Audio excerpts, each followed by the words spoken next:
ሰላም። ሰሞኑን በሶሻል ሚዲያ በቲክቶክ ላይ ቫይራል የወጣ አንድ ቪዲዮ አለ። በዛ ቪዲዮ ዙሪያ ምንም አይነት ምላሽ ላለመስጠት ራሴን አቅቤ ቆይቻለሁ። ነገር ግን ከዛ ቪዲዮ ጋር በተያያዘ ያልተገቡ ፎቶዎች፣ ከዛም በተጨማሪ ደግሞ ያልተገቡ ምልልሶች እንዲሁም በቴሌግራሜ ከሚደርሰኝ ቴክስት በስልኬ ላይ እየደረሱ ካሉ ቴክስቶች የተነሳ ይህንን ቪዲዮ ለመስራት ተገድጃለሁ።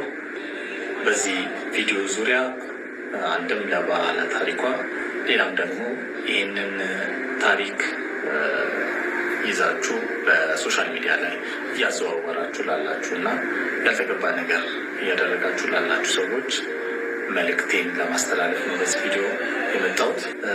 በመካከላችን የነበረው ግንኙነት ከተቋረጠ ከ2 ዓመት ከ10 ወር በኋላ እንዲህ ያለ እጅግ ከእውነት የራቀ ስክሪፕትድ የሆነ ታሪክ ይዘሽ በመምጣትሽ እጅግ በጣም አዝኛለሁ። ይህ የፈጠራ ታሪክ ቢዝነስን ሰፖርት ከማድረግ ብቻ ነው ብዬ በማሰብ ነገሩን ደግሞ የበለጠ ለማካረር በማሰብ ጉዳዩን በእግዚአብሔር ፊት ትቼው የነበረ ቢሆንም ይህ ጉዳይ ግን ከዛ እየዘለለ አሁን ደግሞ የተለያዩ ፖድካስቶች ላይ እንዲሁም ደግሞ እዛው ቲክቶክ ፕላትፎርም ላይ እየቀጠለ ስለሆነ ምላሽ ለመስጠት ቪዲዮዎችን ለመስራት ተገድጃለሁ። በመካከላችን የነበረው ግንኙነት ከተቋረጠ በኋላ በተደጋጋሚ ሽማግሌ በመላክ እንዲሁም ጓደኞቼ እኔም ደጋግሜ በመገኘት ነገሮችን ለመፍታት ሞክረናል። ነገር ግን በጊዜው የነበረው ምላሽ ምንም መልስ ያለ መስጠት ነው። ከዛ ጋር በተያያዘ እኔም ለረጅም ጊዜ ከመሞከር በኋላ በነገሩ ተስፋ ቆርጬ ነገሮችን ሁሉ ትቼ የራሴን መንገድ ይዤ ቀጥያለሁ። እሷም ደግሞ አብረን እያለንም ከተለያየም በኋላም በጣም ብዙ የተለያዩ ቪዲዮዎችን በዚህ ሶሻል ሚዲያ ላይ ስትሞክር ቆይታለች። ከነዛም መሀል የምታራምደውን ኤክስትሪም ፌሚኒዝምን እሱም በተመለከተ ብዙ ቪዲዮዎችን ስትሰራ ነበረ። ከዛም ቀጥላ ብሎጎችን ለመስራት ሞክራ ነበር። ከዛም ቀጥላ ከጸጉሯ ጋር በተያያዘ የተለያዩ ቪዲዮዎችን፣ ዌይት ሎስን በተመለከተ የተለያዩ ቪዲዮዎችን እንዲሁም ደግሞ ጌሚንግን ሁላ ጀምራ ለመስራትና ብዙ ፎሎወሮችን ለማፍራት ሞክራለች። ነገር ግን ይህ ነገር አልሳካ ስላላት ይህንን ሴንሲቲቭ የሆነ ኢሹ በማንሳት እና እጅግ በጣም ከእውነት የራቀ ልቦለድ የሚመስል ታሪክ በመፍጠር ሰግጥ ፈምስ በሚለው ስትራቴጂ መሰረት እሷ ፌመስ ለመሆን እኔን መስዋዕት አድርጋ አቅርባለች። በዚህ ቪዲዮ ላይ እኔ እሷ እንዳደረገችው እሷ እንደዚህ ነች፣ አባቷ እንደዚህ ነው፣ እናቷ እንደዚህ ነች እያልኩኝ እሷንም ሆነ ቤተሰቦቿን ለማብጠልጠል ሳይሆን ከነበሩ ነገሮች አንጻር እና እሷን በቪዲዮ ካነሳቻቸው ነገሮች አንጻር በመነሳት ለእናንተም ሎጂካል የሆነ ጥያቄ ለመጠየቅ ነው የምፈልገው። ከነዛም መካከል አንዱ ምንድን ነው፣ በጣም የተማረች ሴት፣ ቤተሰቦቿ በጣም ሰፖርቲቭ የሆኑ ሰው እንደሆነች ተናግራለች። ነገር ግን ቪዲዮቿ ላይ ስትናገር ከሰርጋችን በፊትም እጅግ በጣም ብዙ የሆኑ ግጭቶች በመካከላችን ነበረ። ይህ ሆኖ እያለ ቤተሰቦቿ ሰፖርት የሚያደርጓት ከሆነ እሷም ደግሞ እጅግ በጣም የተማረች ሴት፣ ነገሮችን ማስተዋል የምትችል ከሆነች እውነትም ደግሞ እንደዛው አይነት ሴት ነች እና እንደዛ አይነት ነገሮች ሲመጡባት ውሳኔዎችን ለመወሰን እንዴት ሳትችል ቀረች? የመጀመሪያው ጥያቄ ነው። ከዚሁ ጋር ደግሞ በተያያዘ እሷ ያነሳችው እንዴ ጤና የለውም እንዲህ ሰውዬ እኛን እኮ ፕሩቭ ሊያደርግልን ነው የመጣው የሚመስለው ንግግሩ። ምንም የሆነ እውነትም ከባድ ሰው ነው። በኢየሱስ እንኳን በ6 ወር ተፋታችሁ እንጂ ያዝጋታል።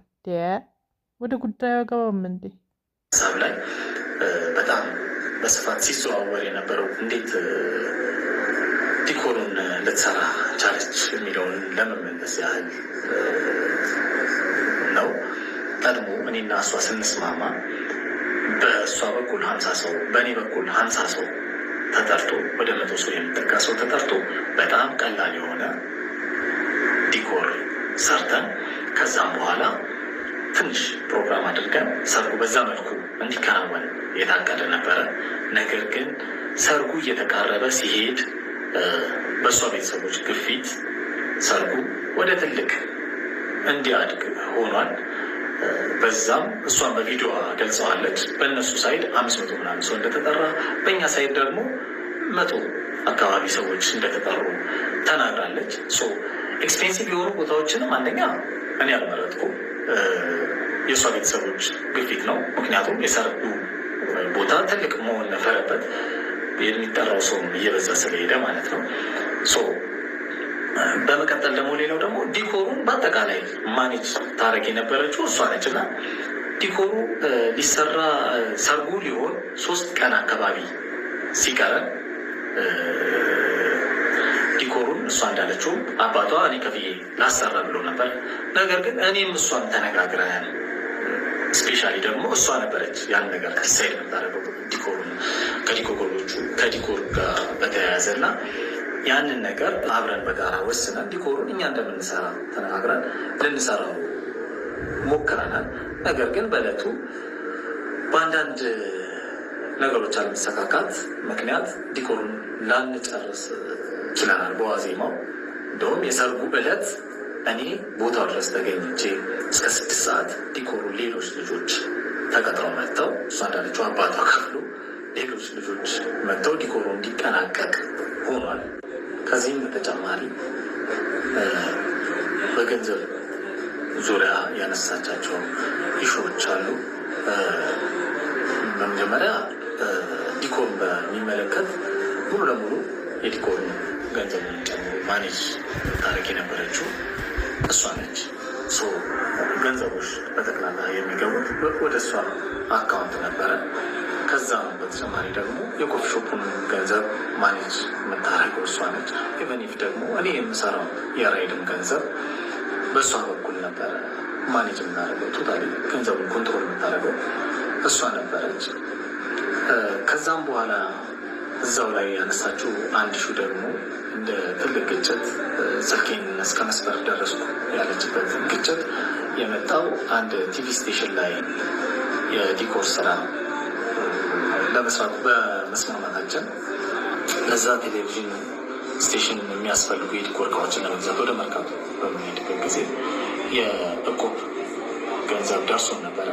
ያንን ገንዘብ በወቅቱ ጓደኛዬ የባንክ ክፍያ ስለነበረበት ለሱ አሳልፌ ሰጥቼ ከዛም በኋላ እኔ ደግሞ ከሌላ ጓደኛዬ ገንዘብ ተበድሬ አምጥቻለሁ። ነገር ግን በዛ ጊዜ ወደ ግጭት ውስጥ የከተተን የእቁብ ገንዘቡን እያለን ለምን ወደ ሌላ ብድር ውስጥ መግባት አስፈለገ የሚል ነገር አጋጭቶን ነበር። በዛ ሰዓት ደግሞ እኔም በነበረው ግጭት መሀል በጓደኞች አፍንጫ አይነት ንግግሮች መጥተው ነበረ።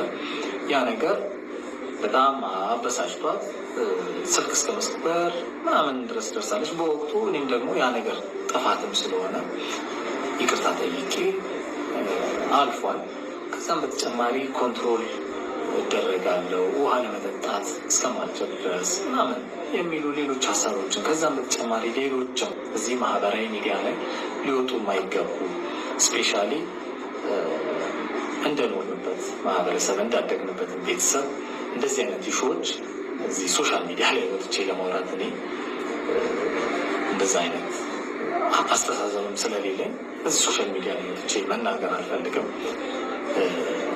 ከነዛ ጋር በተያያዘ የተለያዩ ውሸቶች ፈጥራ ታሪኩን በማጋነን ለዚህ አድርሰዋለች። በመጀመሪያ እንደዚህ አይነት ስብዕና የለኝም። እንደው ነገሩ እሷ እንዳለችው እንደዚህ አይነት አስተሳሰብ ኖሮኝ እንኳን ቢሆን እሷ ከምትከተለው ኤክስትሪም ፌሚኒዝም አንጻር አትቢ አትጠጪ እስከሚለው ድረስ ታግሳ እዚህ ደረጃ አንደርስም ነበረ። ነገር ግን ለዚህ አስተሳሰብ እና እንደዚህ አይነት ውሸቶችን ለመፍጠር የዳረጋት ብዬ ማስበው አንደኛ የነበረባት ቻይልድሁድ ትራውማቲክ ኤክስፔሪንስ እና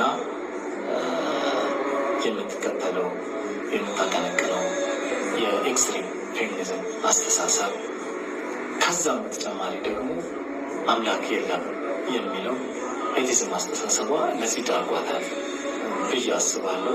ምክንያቱም መጽሐፍ ሲናገር እግዚአብሔርን ለማወቅ ባልወደዱት መጠን እግዚአብሔር የማይረባውን ያደርጉ ዘንድ ለማይረባ አእምሮ አሳልፎ ሰጣቸው ተብሎ እንደተጻፈው ይህንን የማይረባ ነገር ታደርግ ዘንድ አእምሯን ለማይረባ ነገር ተጠቅመዋለች ብዬ አስባለሁ። ይህ ደግሞ ከእርሷ ብቻ ሳይሆን የሰይጣን የሆነ አስተሳሰብ ነው ብዬ አምናለሁኝ።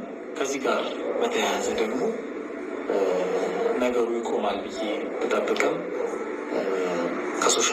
ከዚህ ከቲክቶክ አልፎ ደግሞ በዩቲዩቦች ላይ በሌሎችም ቦታዎች ላይ እየተሰራጨ ስለሚገኝ ይህን ነገር ለማስቆም ሲባል እና የስም ማጥፋት ዘመቻውን ለማስቆም ሲባል ወደ ሕግ የሚሄድ መሆኑን ለማሳወቅ እወዳለሁ።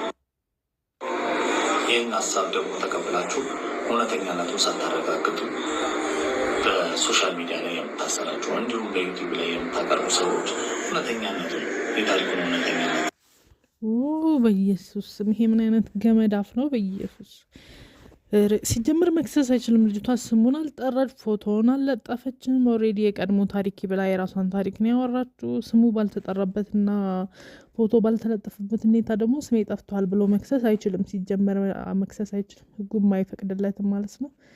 ሲቀጥል የሆነ ገመድ አፍ ነው። በኢየሱስ ኧረ እንኳን ተፋታሹ በ6 ወር።